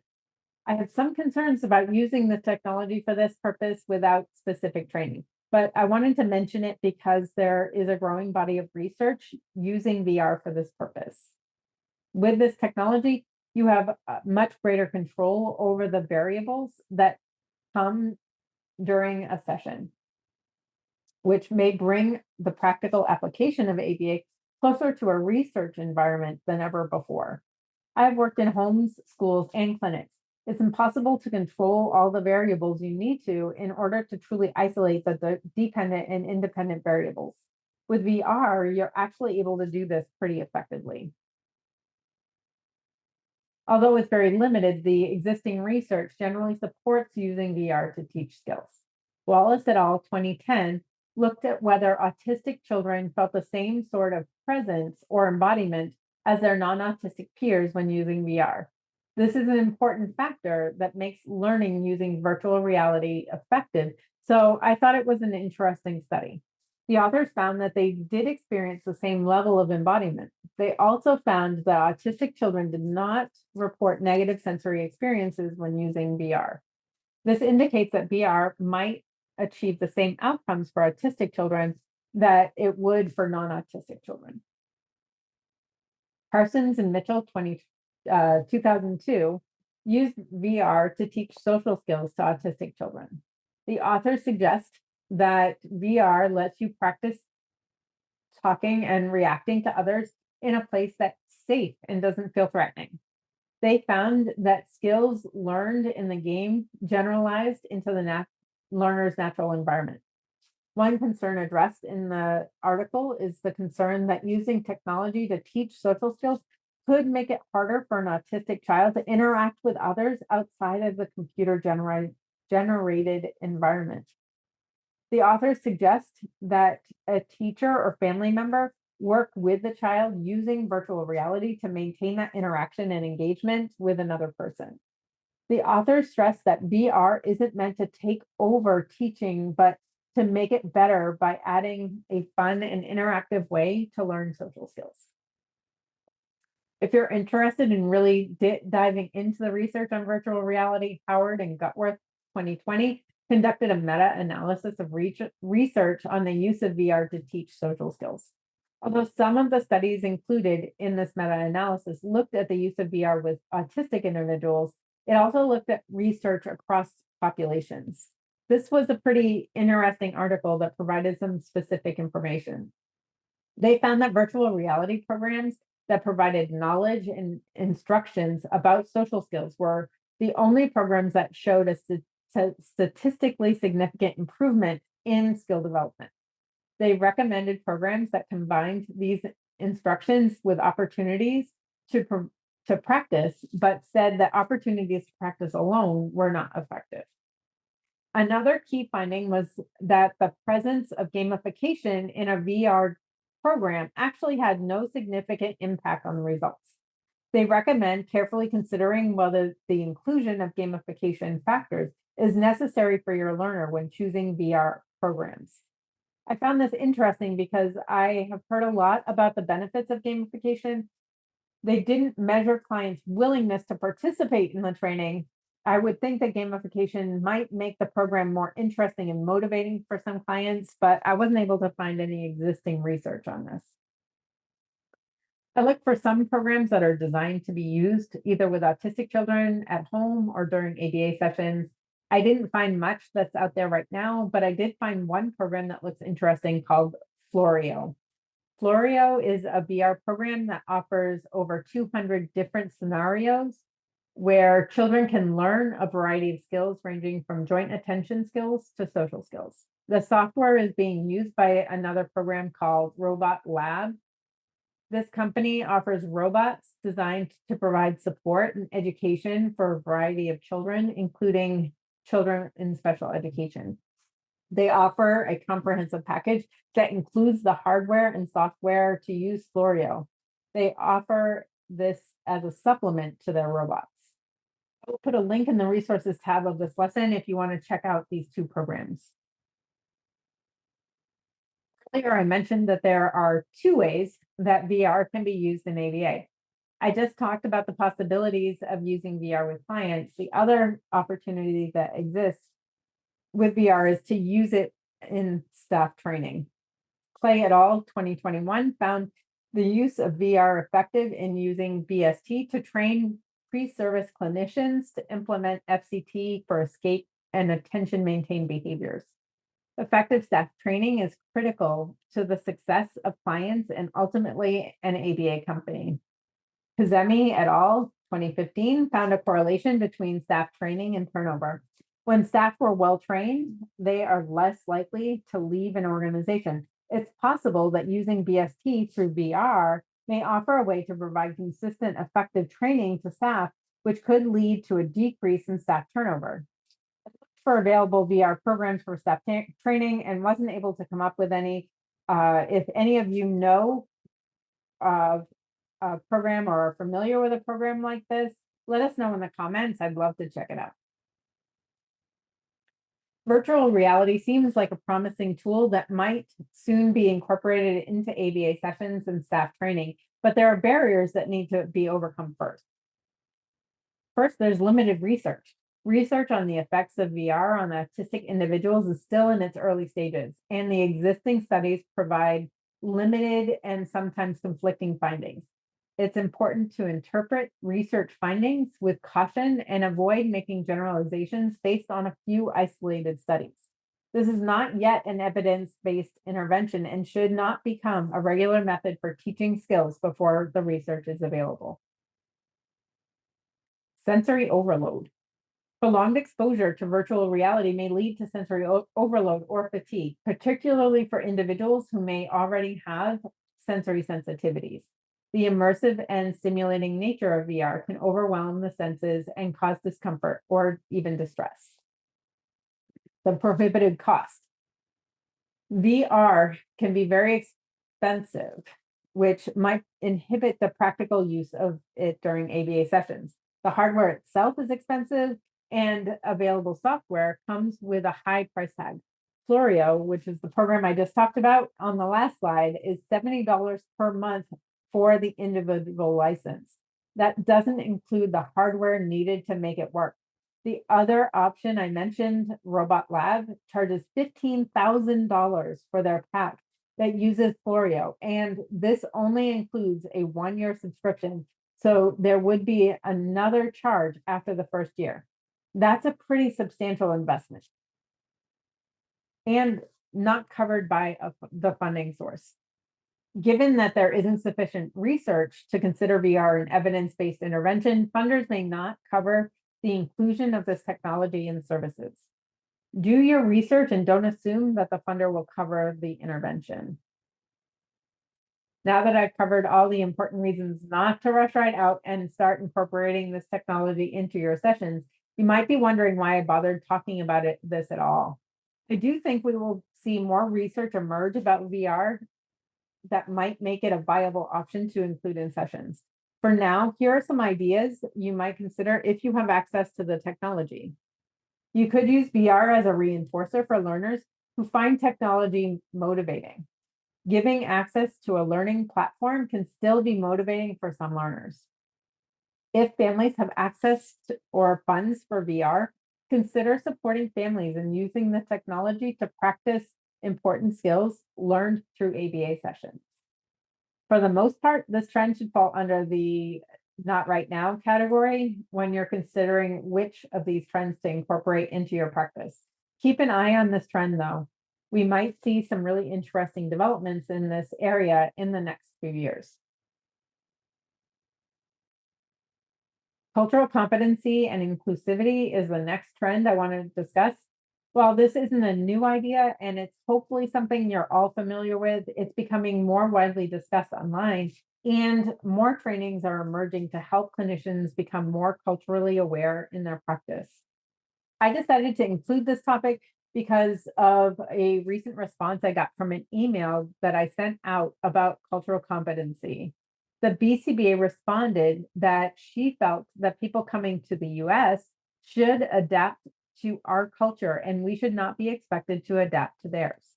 Although I don't think this viewpoint is shared with most of the professionals in the field, I'm sure that she isn't alone in having these thoughts. The work we do is hard, and it can be frustrating to constantly adapt our practices to meet the diverse needs of our clients and families. But I see being sensitive to the family's culture as a non-negotiable, and so does the BACB. Code 1.07 of the Ethics Code for Behavior Analysts states, behavior analysts actively engage in professional development activities to acquire knowledge and skills related to cultural responsiveness and diversity. They evaluate their own biases and ability to address the needs of individuals with diverse needs or backgrounds, such as age, disability, ethnicity, gender, expression, identity, immigration status, marital or relationship status, national origin status, race, religion, sexual orientation, and socioeconomic status. Behavior analysts also evaluate biases of their supervisees and trainees, as well as their supervisees and trainees' ability to address the needs of individuals with diverse needs or backgrounds. If you have taken other courses with me before, you're probably wondering where the stories are. I often use stories to illustrate key points and have yet to tell a really in-depth story. Well, here it comes. I actually have two stories that I'm going to share really quickly. The first one I want to share because for me, it highlights why we need to be the ones who are sensitive. Many of these families who are coming to the US have good reason for wanting to be here. They are not here to impose their cultural beliefs on us, but many of them also really struggle with fully abandoning their beliefs and embracing ours. Personally, I enjoy learning about other cultures and have a lot of respect for people who are brave enough to move to a different country. But I realize that it can be difficult for professionals trying to help families. Years ago, when I was just starting out in the field, I worked with a young boy whose mother was Vietnamese and whose father was from China. He was just 3 years old when I started with him, and he was a real challenge. He engaged in some severe behaviors, including self injury and aggression. He didn't speak, he had no functional way to communicate, and he was very difficult to motivate. I met with his mother regularly to try to help her understand his behaviors and develop strategies that would help them at home. The mother didn't speak much English, and we had a hard time communicating. She was really struggling with trying to understand what caused his autism. She kept saying that children in her country don't have autism, and I think that's partly because it goes undiagnosed or people just don't talk about it in her country. She kept trying to blame herself for him having autism. She often said things like, maybe it was when he fell down the stairs, and maybe that's what caused his autism. Or maybe when I was pregnant and his cousin kicked me in the stomach, maybe that's what caused his autism. Or maybe it's because she moved to the United States and that's why he has autism. It was very hard for her to understand that it was very unlikely anything that she had done that caused him to have autism. She was really trying to blame herself for it. Then one day she asked me when he would go to live with somebody that he likes. She said that he was very unhappy at home and that she didn't think that he liked her. And she wanted to know when he would be able to go and live with somebody that he likes. At this point, he was only 6 years old, and it just broke my heart. This family was struggling to survive in a new country, and I needed to be sensitive to their cultural beliefs in order to support her as best as I could. In her culture, blame and causation are important. She really felt she needed to know why this happened to her son, and somebody needed to be held responsible. So she accepted this burden. I couldn't give her another reason for her son that her son was autistic, but I could approach her with sensitivity and understanding. I have worked with a lot of diverse families, so it was difficult for me to narrow my stories down to just one. I wanted to share this next story with you because it was an important learning experience about myself and my own biases and judgments. While working with the family I just told you about, I also worked with a 12-year-old girl whose family was from the Ukraine. Mom was a single mother, and she often had help from either her mother or from her father, who still primarily lived in the Ukraine. Each of them took turns coming from the Ukraine to spend time with her and her daughter. One day I was meeting with mom, and they were talking about the nighttime routine and disclosed that the daughter has been sleeping with her grandmother while she was here. I very quickly made the assumption that this was a behavior that they wanted to target and started talking about different strategies to help her sleep in her own bed. But they had very different perspectives on that situation. They weren't at all looking to target that behavior. What they wanted to do was change the evening routine so that she was more likely to go to bed at a reasonable time. They were fine with her sleeping with her grandmother. They said that co-sleeping was just part of their culture. I was very fortunate that they were understanding of my blunder, but it was very eye-opening to me to realize that I was making some pretty fast assumptions based on my cultural beliefs and putting those beliefs on the family. After this experience, I became a lot more careful about asking questions and approaching families with more curiosity. This not only improved my ability to understand their perspectives and values, but it helped build strong relationships with parents. I share these stories because I want you to consider how much your cultural biases might be influencing your interactions with families. I thought I was pretty sensitive and open to other cultures, but I was surprised to find how often my biases influenced my decisions. This is something that I still work on and think about regularly. Our brains form biases to help us process the billions of stimuli that we encounter every day. These inform our decisions and allow us to take actions quickly, but sometimes these biases work against us and cause us to behave in ways that could be potentially harmful. All that is to say that if you're human, you have biases and you need to be able to recognize those. This doesn't make you a bad person. So let's talk about cultural competency and inclusivity from the perspective that we all make assumptions about other people. When there's a cultural difference, those assumptions are more likely to be false. According to Cross et al., 1998, cultural competency refers to the ability of individuals or organizations to understand and effectively interact with people from diverse cultural backgrounds. In the context of ABA, cultural competency is crucial for practitioners to provide effective and ethical services to learners with diverse cultural backgrounds and identities. BCBAs must strive to develop cultural competency in order to ensure that interventions are respectful and relevant and meaningful for their learners and their families. Dictionary.com defines diversity as the spectrum of individual differences and the corresponding group memberships and identities that human beings have in society. We often associate the need for cultural competency with working with learners whose families are from different cultures or different countries. Cultural diversity exists even among people who are born and raised in the same country. But the differences become more pronounced when people come from different countries with different traditions and beliefs. There are many different ways in which we are diverse. These include ethnicity, beliefs, religion, personality, gender, appearance, political affiliation, and economic status.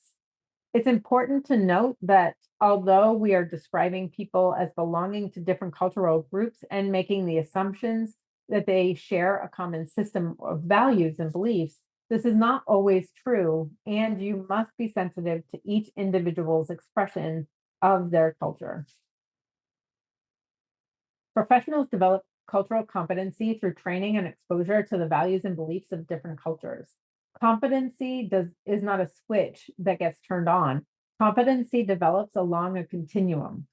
Propinars 2012 described the continuum of cultural competency as including the following possibilities: cultural destructiveness, cultural incapacity, cultural blindness, cultural pre-competence, cultural competence, and cultural proficiency. Cross et al. 1998 described a framework for improving cultural competency by addressing it as a system issue and seeking to build a culturally competent system of care. Although BCBAs developing cultural competency themselves is an important step, true cultural competency is supported as a system of care. A cultural competent system of care builds competency across institutions, agencies, and professionals. Propinars 2012 described 5 critical elements to a culturally competent system. First was value diversity. Second was to have capacity for cultural self-assessment. Next, be conscious of the dynamics inherent when cultures interact. Have institutionalized cultural knowledge, and finally, have developed adaptations to diversity. If you're a leader within an agency, you're easily able to influence the development of these elements. If you're among the lower ranks of an agency, you may be able to shape the practices of an agency by sharing important resources and modeling these values. When the entire organization adopts a culturally competent system of care, families become partners in the journey to help their child. As I talked about earlier, cultural competency exists on a continuum, and you should expect to build competency gradually through the continuum. Tropinar's 2012 described several activities to develop cultural competency, including be aware of your cultural biases. Biases are the beliefs and attitudes we have about people from different cultures. Be aware of biases to avoid making assumptions about others. Learn about different cultures. Learn about the cultures that are most relevant to your work. Do this by reading books and articles, taking courses, and talking to people from different cultures. Be respectful of different cultures. Even if you don't understand all aspects of a culture, be respectful of it. Be open-minded, avoid stereotypes, and be willing to learn more. Be willing to adapt your practices. Adapt your practices to be more culturally appropriate. This may involve using different communication styles, materials, or activities. Seek feedback from others. Get feedback on your cultural competency from your clients, colleagues, and other professionals. Use this feedback to help identify where you need to make improvements. Many BCBAs understand the importance of cultural competency, but several barriers prevent them from developing this framework into a system of care. These barriers include a lack of awareness of cultural differences. This is perhaps the most fundamental barrier. If people are not aware of the different cultures that exist in their community, they cannot possibly understand how to be culturally competent. A lack of resources. BCBAs may not have the resources they need to conduct culturally competent evaluations, such as time, money, or training. A lack of cultural knowledge. BCBAs may not have the knowledge they need to understand the cultural factors that might impact services. Resistance from staff. Some staff may resist the changes necessary to build a culturally competent system of care. They may feel that this is outside the scope of their jobs, or they may not believe that cultural competence is important. Changing biases. It can be difficult to change our own cultural biases given the long reinforcement history. And finally, a lack of leadership. Cultural competency requires leadership from the top down. If leaders are not committed to cultural competence, it will be difficult to achieve. Most of the trends that I've talked about are options for you to consciously choose to include or exclude from your practice. This one is an exception to that. I feel strongly that this should be an integral part of every BCBA's practice. In fact, I have included my cultural competency ebook for everyone taking the course for the CEUs. You will find it in the resources tab of this lesson. The ebook includes a self-assessment as well as a lot of examples, which will hopefully help you develop a culturally competent system of care. The next trend I want to talk about is utilizing a multidisciplinary approach to services. More and more, I'm seeing professionals collaborating across different fields. Companies that offer a suite of services, including occupational therapy, speech therapy, physical therapy, and others, are popping up all around. I actually worked for one a few years ago and did not have a positive experience, but I'd love to hear if any of you have had better experiences. A multidisciplinary approach refers to a method of problem solving or knowledge integration that involves the collaboration and integration of expertise from multiple disciplines or fields of study. It emphasizes the utilization of diverse perspectives, theories, and methodologies to gain a comprehensive understanding of a particular topic, issue, or problem. In a multidisciplinary approach, professionals from their different disciplines work together, bringing their unique knowledge and skills to address complex challenges and develop innovative solutions. The research I found for this section of the course used the term interdisciplinary almost interchangeably with multidisciplinary approaches. I want to clarify the difference, but you will see both terms used in the literature. The difference lies in the extent to which the disciplines interact and work together. Multidisciplinary approaches focus on utilizing the specialized knowledge of each discipline to address different aspects of the problem. Each discipline contributes its own expertise and knowledge to the problem, but they typically maintain their disciplinary boundaries. In an interdisciplinary approach, professionals integrate information, data, techniques, perspectives, concepts, or theories from two or more disciplines to advance understanding or solve problems beyond the scope of a single discipline. While both multidisciplinary and interdisciplinary approaches involve collaboration among different disciplines, the interdisciplinary approach goes beyond the independent contributions of each discipline and emphasizes the integration and synthesis of knowledge to address complex problems. Although very similar, I'm going to focus on multidisciplinary approaches because this is a bit more broad and most of the ideas I'm going to share could relate to either approach. Some key characteristics of multidisciplinary approach is collaboration. Professionals from various disciplines actively work together, sharing their expertise, insights, and to achieve common goals. Integration. Different disciplinary perspectives and approaches are combined to create a more comprehensive approach to help the client. Knowledge sharing. Professionals exchange information, research findings, and best practices from their respective fields to enhance the overall understanding and effectiveness of the approach. Holistic perspective. By incorporating multiple disciplines, a multidisciplinary approach aims to consider various factors and dimensions related to the topic or problem at hand. And finally, interdisciplinary communication. Effective communication and coordination among team members are essential to ensure a cohesive and integrated approach.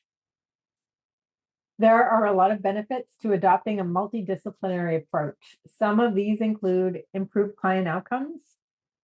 A multidisciplinary team allows for a holistic assessment and treatment plan for clients. Each team member brings their expertise and perspective, leading to a more comprehensive understanding of the client's needs. This collaborative approach can result in improved client outcomes. Enhance client satisfaction.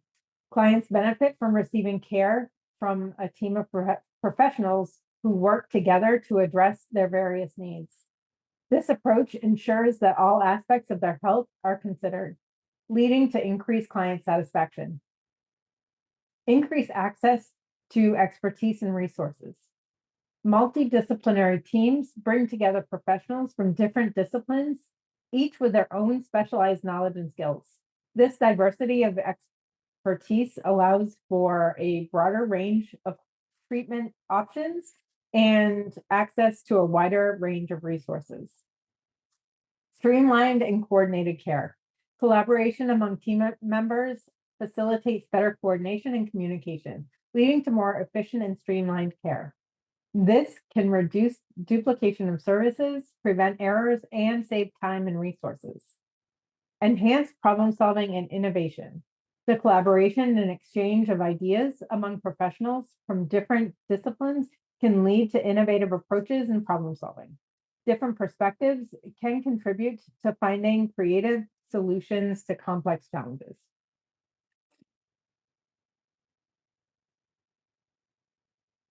Despite these benefits, there are some important challenges to consider. These challenges arise from differences in professional backgrounds, perspectives, and approaches to intervention, as well as resources available to support a collaborative approach. Here are some common challenges that you may face when working in a multidisciplinary team. Differing philosophies and approaches. Professionals from different disciplines may have varying philosophies and approaches to intervention. BCBAs typically follow the principles of applied behavior analysis, which may differ from other disciplines. This can lead to conflicts or disagreements regarding the most appropriate intervention strategies. Lack of understanding of or biases against ABA. Some team members may have limited knowledge or understanding of ABA or may have strong negative thoughts about the field. This can result in misconceptions or misunderstandings about the role and effectiveness of ABA in addressing client needs. Communication barriers. Effective communication is crucial in multidisciplinary teams. However, professionals from different disciplines may use different terminology or have different communication styles. This can lead to miscommunication or difficulties in understanding each other's perspectives. Conflicting recommendations. Professionals from different disciplines may have conflicting recommendations for intervention. This can create confusion for the client and their family, as well as challenges in implementing a cohesive treatment plan. Balancing individualized goals. Each discipline within the multidisciplinary team may have their own set of goals for the client. Ensuring that the individualized goals for the client are integrated and aligned with the client's other disciplines requires collaboration, compromise, and a shared understanding of the client's needs. Time constraints. Multidisciplinary teams often have limited time for meetings and collaboration. This can make it challenging to fully discuss and coordinate interventions. Additionally, these collaborative meetings are often not billable to the client's insurance, meaning there may be no funding for the time spent collaborating. If this is a strategy you want to begin to incorporate more into your practice, here are some strategies you can use to address these challenges. Building relationships and establishing open lines of communication with team members. Providing education and training on applied behavior analysis and practices. Actively participating in team meetings and discussions to ensure the integration of ABA strategies. Seeking opportunities for professional development and learning about other disciplines. Advocating for evidence-based practices and using data to support decision-making. And finally, maintaining a collaborative and respectful approach when addressing conflicts and disagreements.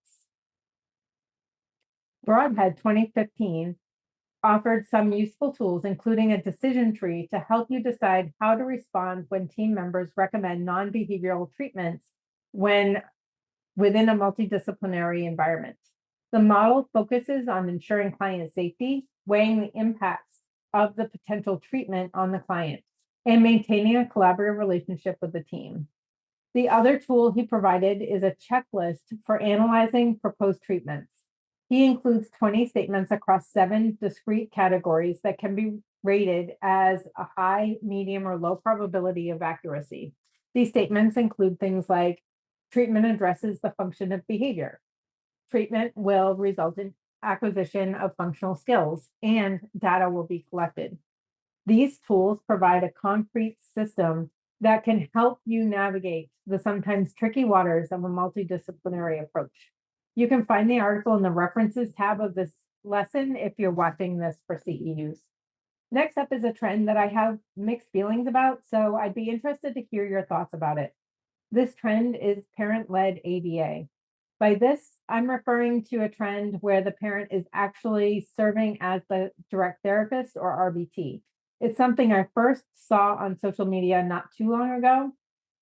I immediately dismissed it because it creates a dual relationship, but I found that there's a lot more discussion about this than I would have thought. Parent-led ABA, sometimes also referred to as parent-mediated ABA, is essentially an intensive parent training model where parents are trained by a BCBA to implement all aspects of their child's programming and behavior plan. Many companies who are using this model are having parents complete the process of actually becoming an RBT. Parents are encouraged to set aside specific time every week or every day for teaching sessions, but are also shown how to implement ABA strategies as part of their everyday routine. The BCBA provides continued training and oversight of the implementation of the plan as they would with an RBT. In some places and with some companies, they are talking about taking it a step further and actually paying parents to serve as the RBT for their client. I see this as a clear violation of the ethics code for behavior analysts.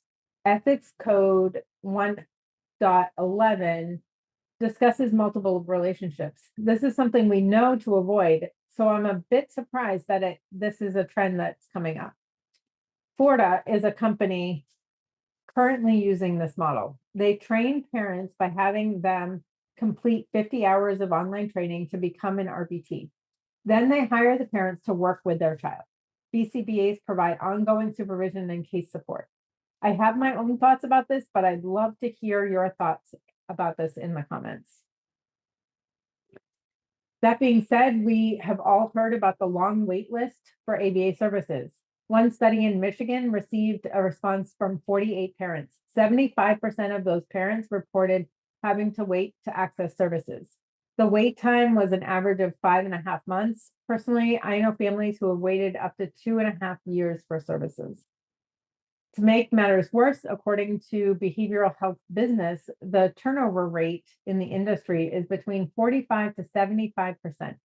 This incredibly high turnover rate impacts families' ability to access services and retain consistent staff. High levels of staff turnover can negatively impact client progress. High staff turnover results in the need to constantly train new staff and may result in lower treatment integrity, negatively impacting the client's progress. Parents are a part of their child's life forever. With the right training, they could implement interventions effectively, possibly with better results, at least according to some of the research. For these reasons, I can see the appeal of a parent-led model. I have always been a huge supporter of parent training, so I wanted to look at the efficacy of the parent-led model. I'm going to quickly review some of the studies I found. If you want to look closer at them, you can find them in the references tab of this lesson if you're watching this for CEUs. Devaney et al. 2017 conducted a review of the literature to compare parent-implemented and clinician-directed interventions. The review found that both parent-implemented and clinician-directed interventions can improve communication abilities in late talking toddlers. Parent-implemented intervention appeared to be possibly more effective than clinician-directed interventions in terms of target skill outcomes following treatment dosage. The Balance program is a parent-implemented program designed to prevent the development of severe problem behavior in young autistic children. The program involves parents as the primary implementers with coaching from a BCBA. The Balance program teaches parents ABA techniques that, like functional communication training and differential reinforcement of alternative behavior, leading to parents developing the skills they need to help their child at home. Ruppel et al. 2021 found that the Balance program was effective as a parent-implemented intervention to reduce emerging problem behavior and increasing communication, social, and cooperation skills. Parents rated the process as highly acceptable. Dogan et al. 2017 used behavioral skills training to teach parents to become social skills trainers. Parents were able to use the skills taught and maintain high levels of fidelity 1 month after training ended. This approach not only empowers parents, but also ensures that children have more opportunities to practice and generalize skills in their natural environment. The last study I want to look at is one by Chabane et al. 2009. The authors taught parents to implement the PECS training protocol. Parents were effective in teaching improvised NANs to their children. Parent involvement in situations like this allows for consistency and the potential for generalization of skills across different settings. Another consideration is the benefit for parents. Parents of autistic children are under immense amounts of stress, and they often feel as though they don't know how to help their child. Ayadarola et al. 2017 found that effective parent training reduced parent stress and increased efficacy. While there aren't any current studies that connect the parent-led model with reduced stress, it might be reasonable to believe that it could lead to reduced parent stress in a similar way to parent training, at least for some families. If you're interested in the impact of parent training on parent stress, I offer another CEU course called Reducing Parent Stress Through Effective Parent Training. This is only available in our membership, the dojo at the Master ABA Academy. I will link to that in the description below if you're watching this on YouTube, or in the resources tab if you're watching this for CEUs. With the growing body of research that shows that parents are effective teachers for their children and the benefits we just talked about, I can start to see why more people are considering this as a viable option. ABA companies benefit because it requires significantly less capital. Clients benefit because of the increased exposure to ABA strategies, as parents can use them throughout the day. And parents may benefit from experiencing reduced stress and efficacy. These are some important benefits, but we also have to think carefully about the potential challenges associated with using the parent-led model. One of the major challenges with parent-led ABA is the lack of funding for this service. Most funders aren't currently covering the parent-led model, and if they do, it often pays at a much lower rate than for services provided by an RBT. Companies in Northern California have begun to utilize the parent-led model due to extreme shortage of available trained staff, and there seems to be a movement toward this model. Easter Seals of Northern California is offering this parent-led ABA. On their website, they don't specify if they utilize the model in the way that Florida is using it, or it's more similar to an intensive parent training model. Another aspect to consider is identifying factors that rule in or rule out clients and parents as appropriate for this model. This model will not be appropriate for all clients and families. For example, clients who engage in significant dangerous behaviors, or parents who have cognitive impairments that limit implementation of interventions with fidelity, might not be appropriate for a parent-led model. Also, the question remains about whether it's ethical to pay parents to be their own child's RBT. This seems so black and white to me, but many feel strongly that parents should be paid. According to an article by Behavioral Health Business, there is a major advantage to paying parents beyond avoiding staff turnover. When parents are paid to be their client's RBT, they are incentivized to actively engage with the BCBA. We all know that it can be difficult to motivate parents to participate in parent training. If parents know from the start that they have an integral role in the service and that they will be paid, what do you think the difference in engagement would be? I think that parents can have the biggest impact on their child's progress, and I do think it's an efficient way to help young children. When parents have come to me and want to pay for services out of pocket, my recommendation is to always start with intensive parent training. I think this model has the potential to change the field, but we are a long way from being able to implement it in an ethical and effective way. We need a lot more research on this one, I think. The last trend I want to talk about is the broad dissemination of ABA. When I first became certified, there were a limited number of ways for me to deepen my understanding of behavioral principles, stay current on the developments in the field, and connect with other professionals. In-person conferences, books, and journal articles were the predominant ways that information was shared in the field. There were a few websites that shared random bits of information about the field, mostly created by people you know now probably recognize by name. I'm sure there were a few other sources of information, but it was hard to find and not always easy to digest. The growth of the internet, Google and YouTube, along with sites that make it easy to share courses and resources like Teachers Pay Teachers or Behavior Live, have made it possible for BCBAs with very little technical skills to get into the game of disseminating information about ABA on a broader scale. BCBAs are tasked with disseminating information about ABA to a wide range of stakeholders, including clients, families, educators, and colleagues. Slinger 2010 defined dissemination as the targeted distribution of information and intervention materials to a specific public health or clinical practice audience.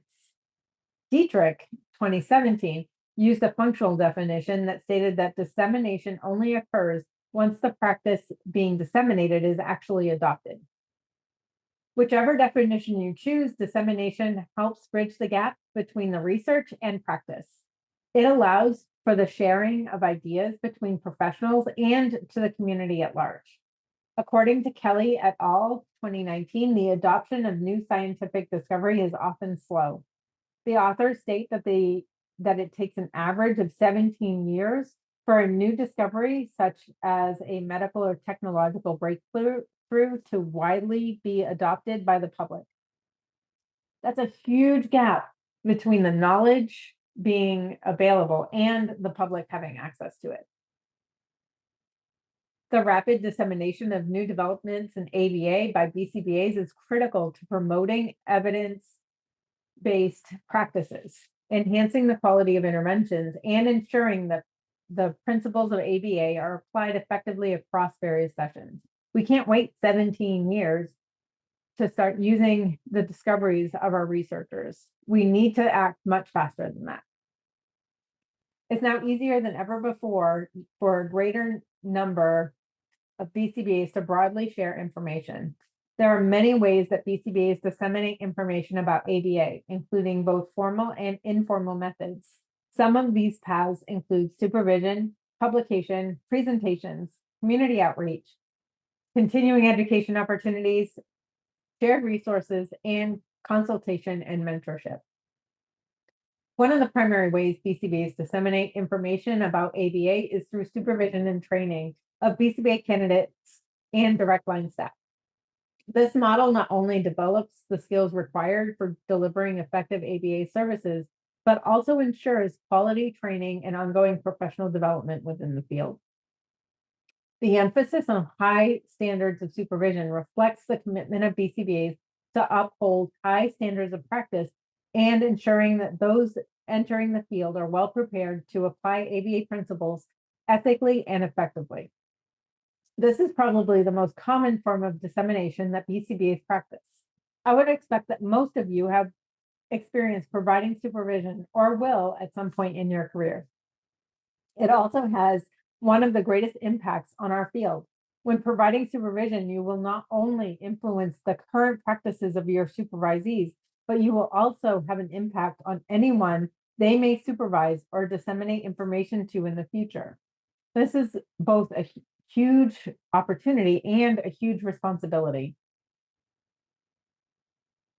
BCBAs also disseminate ABA technology more formally through academic and professional publications, presentations at conferences, and participation in research. These avenues allow BCBAs to share findings from empirical studies, discuss methodologies, and explore theoretical and practical advancements in ABA. Through these types of activities, BCBAs engage in a global dialogue with peers, contributing to the collective knowledge base and evolving practices within the field. You tend to start to recognize the names of the BCBAs who are using this dissemination. They share on a big platform and often share new discoveries or information that supports the knowledge we already. In addition to those formal avenues of dissemination, BCBAs often engage in community outreach and education, explaining the principles of ABA and its applications to the broader public. This may include workshops for parents and educators, informal sessions at community centers, or online webinars or forums. Such efforts aim to broaden understanding and acceptance of ABA strategies, advocating for their use in supporting individuals with behavioral and developmental challenges. Another path for dissemination that we have seen growing is independent BCBAs using a variety of platforms to disseminate information in written, audio, or video formats. More and more BCBAs have their own websites, podcasts, and YouTube channels through which they disseminate their expertise. The number of authorized continuing education or ACE providers continues to grow, expanding the ability of BCBAs to get training from different points of view and different interpretations or applications of the latest developments in our field. In October of 2022, there were 1,749 ACE providers. And as of April 5th, 2024, there were 2,076 ACE providers. That's a growth rate of 18% in just a year and a half. Gone are the days of getting a mostly one-sided view of our science. The growth of ACE providers and websites has significantly contributed to enabling greater access to behavior analytic tools and resources. These dissemination efforts have been instrumental in bridging the gap between the research and the practice of ABA. BCBAs now have more options for expanding their scope of competency and strengthening their skills. ACE providers and ABA websites often maintain comprehensive resource libraries that offer a wide range of behavior analytic tools, assessment protocols, intervention strategies, and research articles. These libraries serve as valuable repositories of information, allowing professionals to quickly access evidence-based resources to support their practices. Many ACE providers and websites facilitate online communities through comments, messages, and forums, where professionals can connect, share experiences, and seek advice from each other. These platforms foster collaboration and knowledge exchange, enabling individuals to access a supportive network of peer and experts in the field. With this broad dissemination comes some very real concerns. BCBAs now need to be more discerning than ever before. Here are some concerns that might arise with this broad dissemination.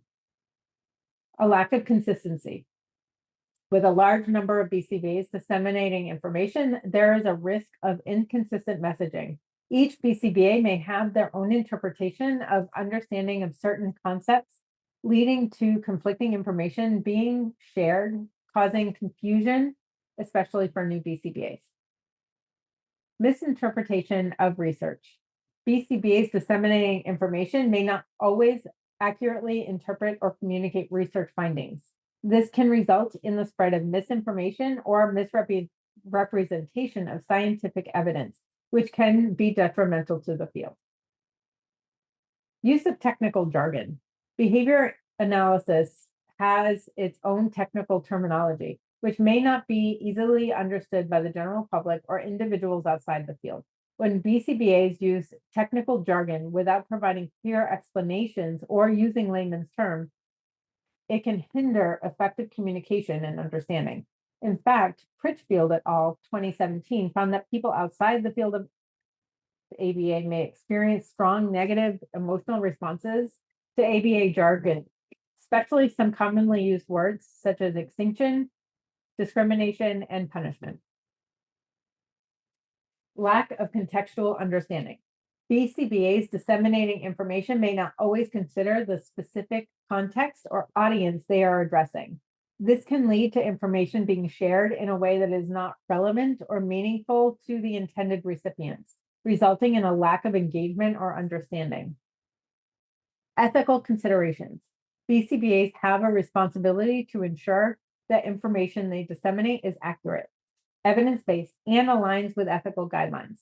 However, a large number of BCBAs disseminating information, there is a risk of unethical practices, such as promoting unproven interventions or making unsupported claims. To address these concerns, it is important for BCBAs to prioritize effective dissemination skills. This includes using clear and accessible language, providing accurate and evidence-based information, considering the context and audience, and adhering to ethical guidelines.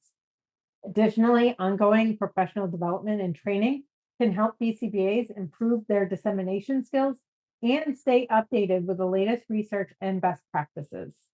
BCBAs who consume information disseminated by other BCBAs must carefully consider the believability of the information they receive. They must analyze the training and information they receive to determine if it aligns with scientific principles. Despite the extra diligence needed, I believe that the broader dissemination of information in our field is a great benefit. What are your thoughts? I'd love to hear them. I encourage all of you to share your knowledge and expertise in a way that you are comfortable. I'm always interested in learning what other BCBAs are doing or how they are utilizing the science. Through Master ABA, we have been teaching BCBA strategies for starting their own information or consultation business to help them diversify their income, take control of their career, and share their experiences and expertise with others. Many BCBAs question whether they have expertise that would benefit others. But you have all overcome challenges and solved problems that you can help other people overcome. By sharing what you know with others in the field, you are positively impacting the direction of the field. The program we developed walks you step by step through the process of identifying what you have to offer. We call it the Balanced BCBA. I will provide a link in the resources tab if you are watching this video for CEUs, and in the description on the YouTube channel if you are interested in learning more about this. We've covered a lot of information in a relatively short amount of time. Hopefully you feel like you've caught up on some recent research and have gotten some fresh ideas. If you're watching this for CEUs, you will need to complete the quiz at the bottom of this lesson. In the Mission Accomplished lesson, you will find information about how to change your BCBA number in your account. Please update this if needed before you mark the lesson complete. You will not receive your certificate until you mark the lesson complete. Your certificate will not be emailed to you. You can find it by logging into your account. There are instructions and an image to help you locate the certificate in that Mission Accomplished lesson. There's a brief survey also in that last lesson. Please take a minute to complete it and let me know what you thought of this course. It helps me improve the courses I'm offering. Make sure to email us with any questions at support@masteraba.com. Thank you for joining me today. I will see you in the comments.